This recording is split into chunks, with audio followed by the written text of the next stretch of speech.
In the vast river of Chinese history, there exists a figure whose life reads like an absolute miracle.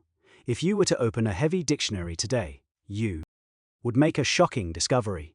This single man contributed over 30 familiar idioms to Chinese culture. He is the genesis of legendary phrases like repairing the plank road by day while secretly crossing at Chenkong, with your back to the river, or an ambush on 10 sides, embattled by Chu songs. On all sides, the more the better, and a nation's unparalleled talent. It is no exaggeration to say he was a living, breathing dictionary. On the blood-soaked battlefields of antiquity, he was an invincible god of war. From the depths of absolute poverty, a street vagrant who couldn't even afford a single full meal, he rose like a hurricane sweeping away fallen leaves. In just 4 short years, he helped an emperor with the habits of a rogue forge the iron-fisted empire of the Han dynasty. Countless generations of commanders have worshipped him, elevating him to the exalted titles of Immortal of War and Divine Commander. Yet for a supreme genius who defeated virtually every renowned general, the final chapter of his life was absurd and terrifyingly cruel. He didn't die glorious death on the battlefield, nor did he pass away peacefully of old age in his own bed. Instead, he was murdered by frail palace maids, wielding sharpened bamboo spears, stabbed to death in a gloomy bellroom that never saw the light of day. Before taking his final breath, he suffered the ultimate catastrophe of having his entire family exterminated. He is one of the 3 heroes of the early Han dynasty, the most legendary, yet profoundly heartbreaking and deeply tragic military genius. His name was Han Xin. Let's pierce through the dense fog of 2,000 years of history and step into the suffocating, almost surreal life of Han Xin. How did this once in a millennium tactical savant ascend to the altar? And why did he ultimately lose everything in the swirling games of political power? If we trace his journey back to its starting point, we find a man born into the lowest dust of society, yet burdened with an exceptionally arrogant and aloof disposition. In that turbulent era, he possessed no talent for commerce or trade, nor was he willing to honestly till the fields as a farmer. Instead, he spent his days idling on the streets, carrying a battered sword on his back, shamelessly scavenging for meals. He was so utterly despised that even a local pavilion head viewed him with contempt. At the end of the Qin dynasty, the world plunged into chaos. Han Xin acutely sensed that the moment to alter his destiny had finally arrived. He first sought out Xiang Yu, the hegemon king of Western Chu, who was the most dominant force of the time. However, to Xiang Yu, a man who worshipped only brute strength, the frail and scrawny Han Xin was fit only to be a glorified sentry. Thou his mind overflowed with profound strategies and brilliant military proposals. The arrogant Xiang Yu refused to listen to a single one. Disheartened and disillusioned, Han Xin made a decisive pivot. He defected to the camp of Liu Bang, a faction the world looked down upon. Yet his initial reception there was no better. Liu Bang also failed to recognize his monumental talent, dismissing him to merely manage the rear echelon logistics warehouses.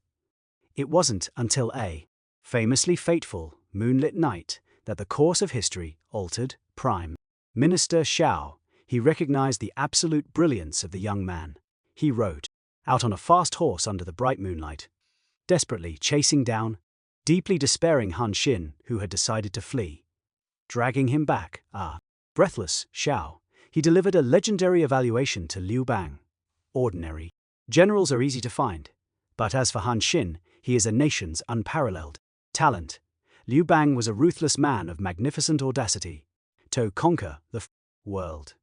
He broke all precedent, constructing a towering altar to officially commission this unproven young man as his general-in-chief. The moment Han Xin stepped onto that commanding platform, the seal on the Immortal of War was finally shattered, and an awe-inspiring exhibition of military artistry officially commenced. Han Xin never fought according to the rigid, dead doctrines of military manuals. His warfare was not merely about the clash of actual blades and spears, it was an unfathomable exploration of battlefield psychology, and boundless imagination, he operated like a tireless, unstoppable machine of conquest. His tactical brilliance can be witnessed through his staggering portfolio of victories, deceiving the heavens at Chenkang, facing the impenetrable defensive lines laid down by the veteran Qin General Zhang Han. Han Xin deployed his first lethal masterstroke.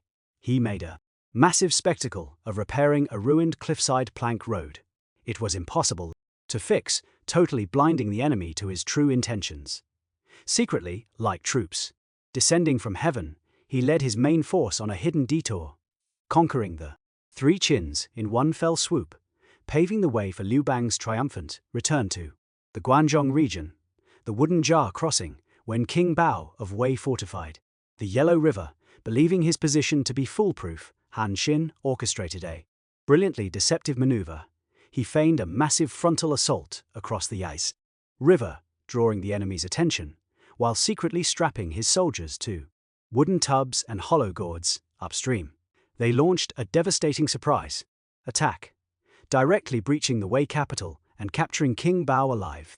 Fighting with backs to the river, during the Zhao campaign, Han Xin authored the ultimate miracle in military history, leading a ragtag, hastily assembled force of merely 30,000 men. He faced 200,000 elite, bloodthirsty Zhao soldiers. With terrifying audacity, he positioned his own troops with the river at their backs, ensuring every soldier knew there was absolutely no route for retreat. To step back meant death, instantly igniting a horrifying, suicidal combat ferocity within the Han ranks. Simultaneously, he dispatched 2,000 light cavalry to secretly infiltrate the empty Zhao camp, tearing down the enemy banners and replacing them with the red flags of Han. When the Zhao army turned back and saw their home base seemingly occupied, their psychological defenses instantly shattered. With 30,000 desperate men, he annihilated 200,000 elites, cementing his status as a living god. The wrath of the Waishui River. He then forced the surrender of the Yan state and shattered the Qi state. In the famous Battle of Waishui, he weaponized nature itself, using thousands of sandbags to dam the river. He feigned a retreat halfway through the enemy's crossing. He then ordered the dam opened, releasing a catastrophic flood that drowned a 200,000-strong Chu army led by General Long Ju.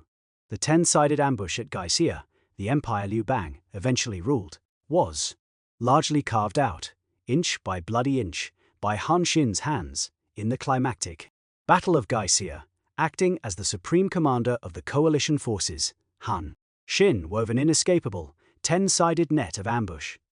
This formation forced the earth-shattering hegemon King Xiangyu into a completely hopeless and embattled state.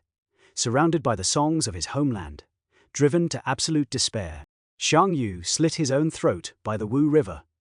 From his ascension as general-in-chief in 206 BC to the glorious triumph at Gaixia in 202 BC, a span of merely 4 years, he never tasted a single defeat. We often say that character dictates destiny. How did Han Xin summon such world-altering power? In the face of absolute despair, the answer lies buried in 2 poignant anecdotes from his impoverished youth. During his darkest days in Huayin, suffering the cold glares and mockery of society, he was confronted in the street by a burly, meat-cleaving butcher. The butcher publicly humiliated him, sneering at his sword and calling him a coward to his bones. The butcher issued an ultimatum: if you are truly not afraid to die, draw your sword and stab me. If you're afraid, then obediently crawl between my legs. Surrounded by a roaring, mocking crowd, waiting to see the ruined nobleman crack, Han Xin didn't give in to the rage of an ordinary brute. He stared at the butcher with a profound calmness ordinary men couldn't fathom. Slowly, the 7-foot-tall man bent down, placed his hands in the filthy mud, and humiliatingly crawled between the butcher's legs. Years later, returning to his hometown, cloaked in the immense glory of the king of Chu, he summoned that very butcher. The terrified man expected death, but Han Xin, instead, promoted him to a lieutenant. In charge of the capital's security, He explained to his court, when he insulted me, could I not have killed him, but killing him out of spite would have meant the end of Han Xin. It was precisely because I endured an insult ordinary men couldn't that I achieved my immortal legacy. In another instance, while starving near a river, an elderly washerwoman took pity on him, sharing her own meager rations with him for dozens of days, just to keep him alive. A deeply moved Han Xin promised to reward her heavily. When he achieved greatness, the woman furiously scolded him, saying she fed him out of sheer pity for a starving man, not for any expectation of reward. When he became a king, he searched for her and gifted her 1,000 taels of gold. The genesis of the idiom, a meal worth 1,000 gold. 1,000 gold for a simple meal. A laugh to forgive a crushing humiliation. These two stories expose the absolute core of his soul. He cared only for the grandest of horizons, sea of stars in his mind, and possessed zero interest in petty, emotional squabbles. He was a man of profound loyalty, clear boundaries of gratitude and resentment, and an incredibly pure heart. Tragically, this exact purity was revered in the brotherhood of rivers and lakes, and the iron discipline of the military, but it became the most fatal poison when introduced to the cold, merciless arena of political struggle. Once Xiang Yu was dead and the realm pacified, the dynamic shifted instantly. To Liu Bang the conqueror, Han Xin was an irreplaceable national treasure, but to Liu Bang the seated emperor, this invincible god of war, whose prestige was unmatched, had become a terrifying ticking time bomb. Han Xin had numerous opportunities to break away and declare himself an independent king. The Qi state advisor, Kuai Tong, risked execution to desperately warn him. With his army, he could split the world into three factions alongside Han and Chu. Kuai Tong warned that hesitation would inevitably lead to disaster. Yet, staring into the abyss of ultimate power, Han Xin replied with naive sincerity, "The king of Han has always treated me well, gives me his chariot to ride, takes off his clothes for me to wear, and shares his food with me. How could I plot treason and betray him?" Han Xin viewed Liu Bang as a sworn blood brother, to whom he could entrust his life. Liu Bang viewed Han Xin merely as an overpowered tool that had to be neutralized the moment its utility expired. The political purge began the very day Xiang Yu died.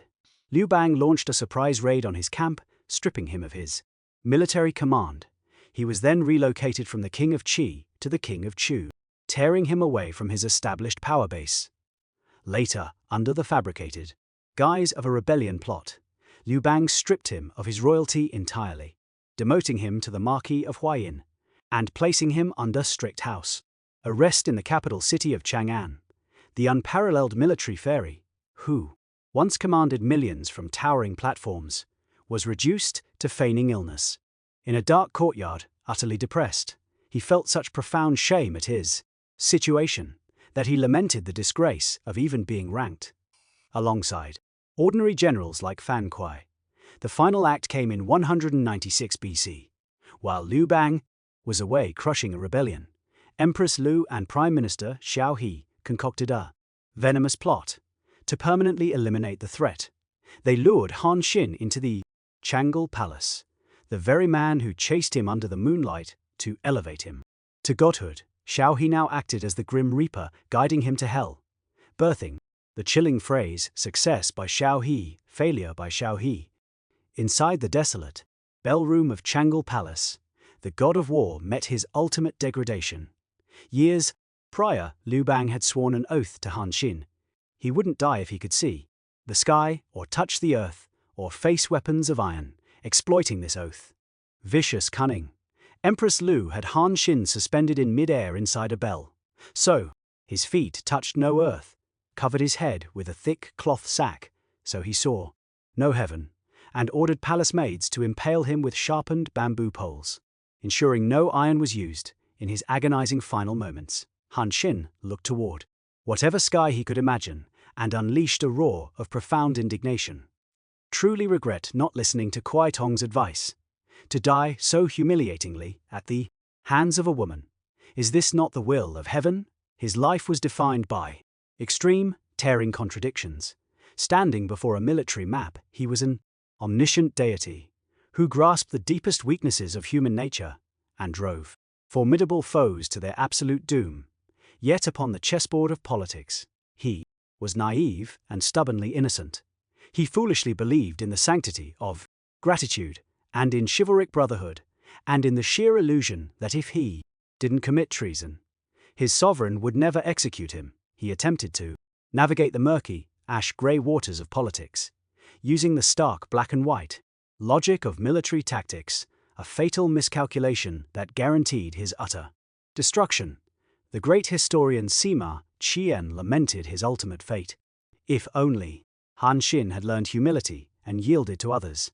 If he had not boasted of his achievements or flaunted his abilities, his contributions to the House of Han could have rivaled Jiang Zia, and his descendants would have enjoyed endless ancestral offerings. But in retrospect, if he had transformed into a slippery, calculating politician, would he still have been the same Han Xin, capable of fighting with his back to the river and setting an ambush?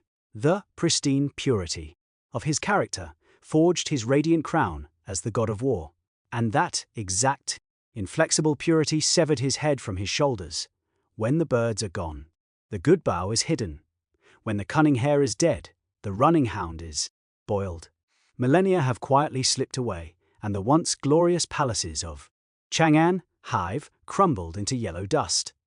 Yet the solitary silhouette of the man who crawled beneath a butcher's legs, only to rise and command the world, remains forever frozen in the deep, starry sky of Chinese history.